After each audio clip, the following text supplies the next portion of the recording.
Dumako naman tayo sa Action Co Center sa National Capital Region kasama si Sir Rudy Vizcaya, ang coordinator ng Ako Bicol Party List. Kasama din natin ngayon, Ka-Rudy dyan, si Alma Marie Sheila Villorente, anak ni Aladin, Dakiwag, isang byudo na at ngayon ay may iniindang sakit sa puso at nangangailangan sumailalim sa angioplasty.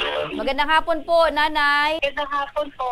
Nanay, kumusta po yung kalagayan po ng inyong tatay? Ngayon po, naghahanda po kami sa na procedure, yung angioplasty. Nasa bahay po sa ngayon. Kayo po ba ay may pamilya na din? Opo. Ang hinihingi mo ngayong tulong ay para po sa inyong tatay. So ilan po ba kayong magkakapatid? Ako po kami magkakapatid. Paano nyo po natataguyod ngayon itong gamutan ng tatay po ninyo gawa ng meron din po kayong mga kanya-kanyang pamilya? Sa ngayon po, ano po yung kakayanan po namin bilang mga anak, inibigay po namin o in-extend po namin sa mga kapapa po namin, sa mga kapatid. Bilang ako po, panganay, nagtatrabaho.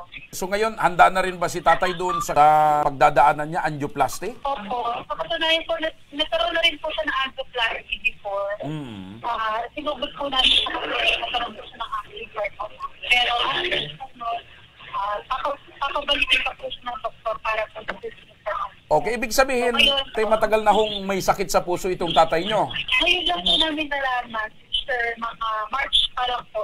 Unang beses ba itong nangyari sa kanya? Unang beses lang po. May maintenance na bang iniinom itong tatay mo? Meron po. Gamit po sa ngayon. Para mabigyan ng ora mismong solusyon ang inyong alalahanin, balikan natin uli si Ka-Rudy Vizcaya. Opo, Ka-Rudy, medyo may kalakihan po itong kinakailangan na pera nila Alma para po sa sasagawang angioplasty para sa kanyang ama. Ano po yung maaring maitulong ng Ako Bicol Party List para po sa kanila? Tama ho, itong araw ng Lunes, dumulog sa ating tanggapan dito sa Kongreso. Nakita ko naman yung dokumento at maayos ka man. At ito'y dali-dali ko naman tinulungan. Tinuwagan ko kagad ang ating mga Congressman Saldico at Congressman Jill Bugalot para matulungan ko si Amelia, si Ami. Yun nga po, pinagkalubang kagad siya ng ating Congressman ng 100,000 pesos. Ayun! Para sa kanyang babayaran sa Art Center. So ora mismo, yan ba ngayon ay madadala niya na, Ka-Rudy? Opo, hindi sa lalabas sa ating tanggapan dito sa Kongreso ay hindi nabipit yung pinakalob ng ating mga congressman, 100,000. Ayan!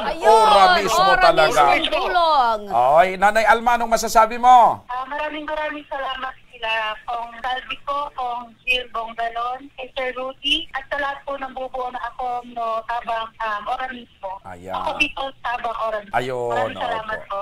Maraming salamat din Angad po sa po inyo. namin na magkaroon ng kagalingan ang inyong mahal na ama.